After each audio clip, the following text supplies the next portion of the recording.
Philippines.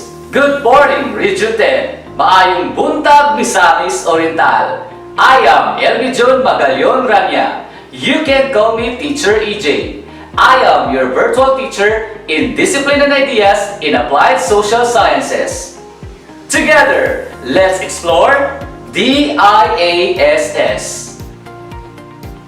In today's lesson, you are expected to analyze the effects of applied social sciences processes on individuals, groups, and society, and evaluate the effects of certain program or projects on knowledge, attitude, and behavior of individuals, groups, and society.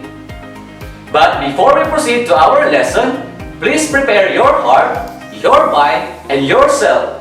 Ready your listening ears too. Have with you your pen, paper, and your self-learning module. Are you ready? In our previous lesson, you learned about the functions of applied social sciences. As you already know, applied social science is the application of social science concepts, theories, methods, and findings to problems identified in the wider society.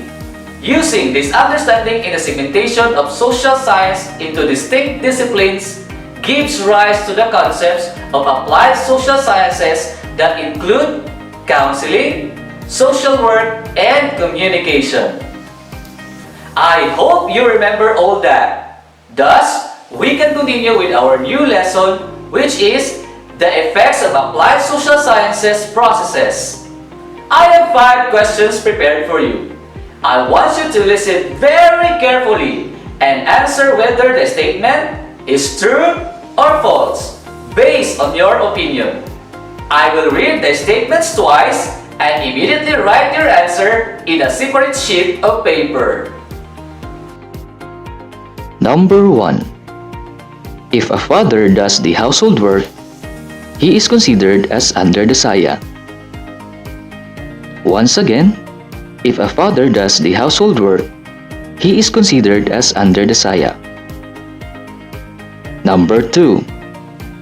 Men are better leaders and administrators than women. Again, for number 2, men are better leaders and administrators than women.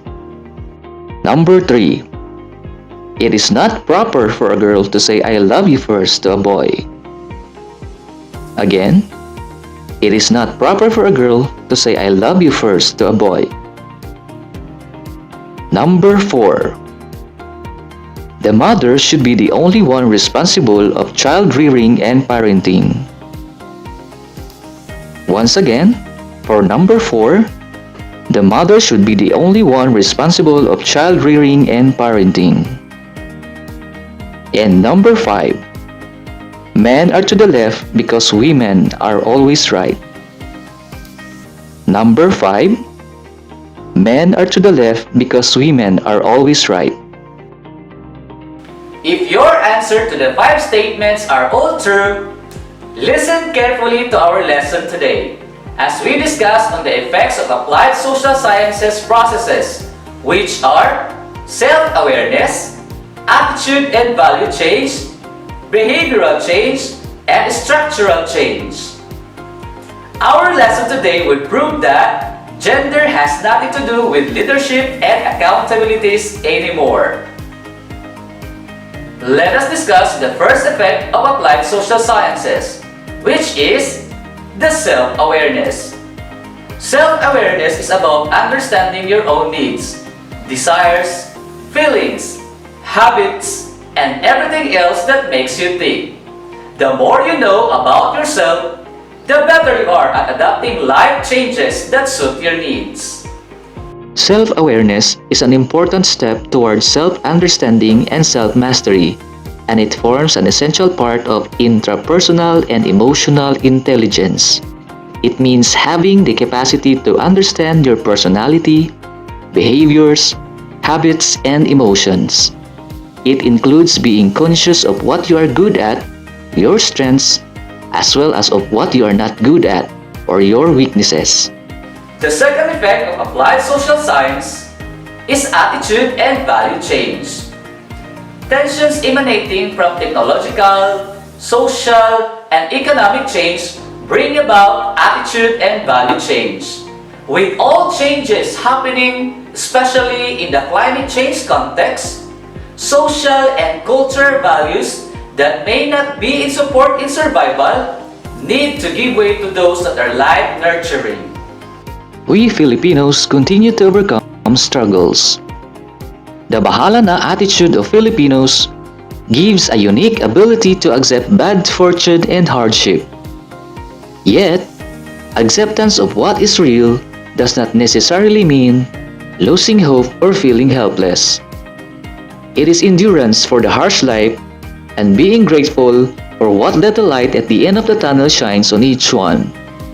It gives hope as it builds a stronger sense of self-worth for all those who persevere. The third effect of applied social science is behavioral change. Behavior is acquired or developed slowly, and once it is part of your life, you will learn the difficulty of behavioral change. It is hard to break old habits or adopt new ones. Making a permanent change in behavior is never a simple process, and it requires a substantial commitment of time, effort, and emotion. Behavioral change management is never easy, but psychologists, therapists, physicians, and teachers have developed a number of ways to effectively help people change their behaviors. Behavioral change approaches have increasingly gained ground in policymaking as they aim to influence how people behave and make decisions. The fourth effect of applied social science is structural change. This refers to the radical shift in the way reality is organized and does not necessarily include the substantive change. An example of structural change are the following. First, women are not allowed to practice any of the following. Number 1. She is not allowed to hold public office. Number 2. She were made to look incompetent. Number 3. She were prevented to go further in education. Number 4. She were not allowed to have exposure to public service. Instead, their exposure was in the kitchen and domestic context. To change this, there are global efforts from public policy to social awareness campaign and education, where organizations and companies are required to have women representation in workplace and public affairs. Second is one-parent household. The increased levels of education among women, with women now earn more than 50% of bachelor's degrees, position women to survive economically without the support of a husband. By 1997, 40% of births to unmarried American women were intentional, and despite a still prominent gender gap in pay, women were able to survive as single mothers. Third, the institution of marriage was confined to opposite-sex partners. But today, there is a growing acceptance of same-sex unions and marriages across the globe. Finally, we are done with our lesson today. Going back to the 5 statements I asked you to identify if it is true or false, we can now evaluate that one of the effects of applied social sciences is the structural change. We are adapting to the changes in our society. Social sciences are important because they create better institutions and systems that affect people's lives every day. Social sciences help people understand how to interact with the social world, how to influence policy, develop networks, increase government accountability, and promote democracy. These challenges, for many people around the world, are immediate, and their resolution can make a vast difference in people's lives. I hope you were able to grasp thoroughly our discussion. But before we proceed to our assessment, let me review the topics today. We discussed about the effects of applied social sciences processes. And those are self-awareness, attitude and value change, behavioral change, and structural change. Self-awareness is understanding of the self. The more you know about yourself, the better you are at adapting life changes that suit your needs. Attitude and value change is the adaptation we do that gives us strength and perseverance to go on overcoming adversities and obstacles that came our way. Behavioral change approaches aim to influence how people behave and make decisions. Making a permanent change in behavior is never a simple process, and it requires substantial commitment of time, effort, and emotion. Structural change is the radical shift in the way reality is organized. Like the examples I gave a while back, women now are seen as strong in leadership and administration. One-parent households are evident, either for the man or the woman. And lastly, accepting same-sex marriage in other countries. It is time to check what you have learned from today's lesson. Grab a pen and a paper and answer the following questions. I will read the questions twice to give you ample time to think. Are you ready? I know you are. Identify where the following statements belong among the effects of applied social sciences. Your choices are self-awareness, attitude and value change, behavioral change, and structural change.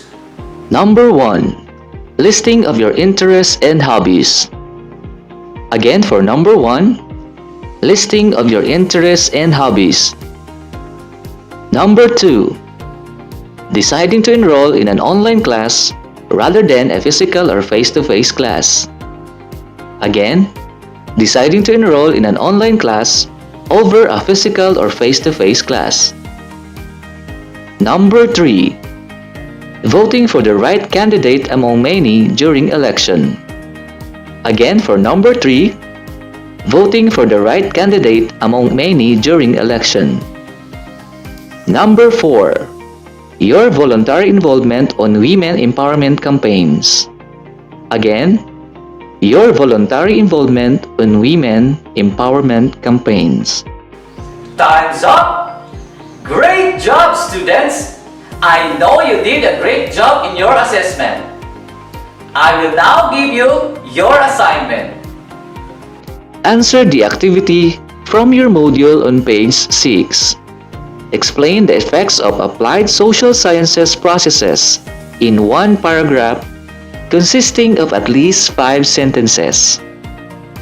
Once again, explain the effects of applied social sciences processes in one paragraph consisting of at least 5 sentences.